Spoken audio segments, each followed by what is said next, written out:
आप सभी को जय श्री श्याम। कुछ ऐसे लोग हैं जो 10 बार 20 बार बाबा के दरबार चले जाते हैं, उनका कोई काम नहीं बनता। पता है क्यों? क्योंकि बाबा श्याम उनकी तरफ कभी देखते ही नहीं। कहीं उन लोगों की गिनती में आप भी तो नहीं हो। ध्यान से सुनो एक एक बात को, जो बात बताने जा रहा हूँ। इन लोगों की तरफ भगवान कभी देखते भी नहीं। किन लोगों की तरफ? एक बार शूर्पणखा भगवान राम के पास गई रूप बदलकर, कहा दुनिया में मुझसे सुंदर स्त्री नहीं, तुझसे सुंदर पुरुष नहीं, चलो शादी कर लेते हैं। भगवान ने उसकी तरफ देखा भी नहीं। शूर्पणखा को भगवान ने एक क्षण के लिए देखा भी नहीं। पूतना गई भगवान श्री कृष्ण के पास रूप बदलकर, पहले भगवान ने जहर पिया, दूध पिया, उसके प्राणों को पी लिया, देखा भी नहीं। सेम यही कहानी आपकी और हमारे ऊपर भी लागू होती है। क्या? जो रूप बदलकर वहां जाता है उसकी तरफ भगवान नहीं देखते, चाहे वो कोई भी हो, लड़का हो, लड़की हो, कोई भी हो, उसकी तरफ नहीं देखते। अब रूप बदलने का क्या मतलब है? समझने लायक बात है। सबसे पहले रूप बदलने का मतलब है किसी भी प्रकार का मेकअप, कोई टचअप करके वहां जाना। किसको दिखाने के लिए गए हो?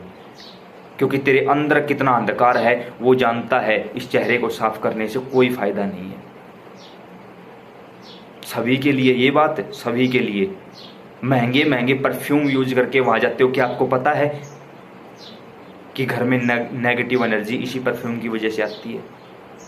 गले में सोने की चैन पड़ी है, सोने की अंगूठी है, अलग अलग तरीके से ऐसा ड्रेस कोड है जैसा कि कहीं पिकनिक पर भी नहीं होता, वहां आप मंदिरों में जाते हो। शर्म आती है? चाहे लड़का हो लड़की हो, सभी के लिए बोल रहा हूँ। किसी को बात बुरी लगे, बुरी मान जाओ, वीडियो छोड़कर जा सकते हो, लेकिन ये सच है, ये कड़वी सच्चाई है।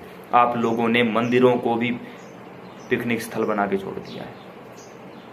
और फिर बोलते हो बाबा श्याम सुनते क्यों नहीं? क्योंकि आप रूप बदल के वहां गए हो, और जो रूप बदल के वहां जाते हैं उनकी कहीं पर भी कोई सुनवाई नहीं होती। आपने अपना समय, अपना पैसा, अपना दिमाग खराब कर लिया है, अपना वक्त बर्बाद कर लिया है। कुछ नहीं मिलने वाला, आगे भी मत जाना ऐसा करके, कुछ नहीं मिलेगा। क्योंकि जब उन्होंने पहले भी उनकी तरफ नहीं देखा, याद रहे, अगर आप अच्छे हो तो अच्छे ही जाओ, बुरे हो तो बुरे ही जाओ। अच्छा बनने का ढोंग मत करो।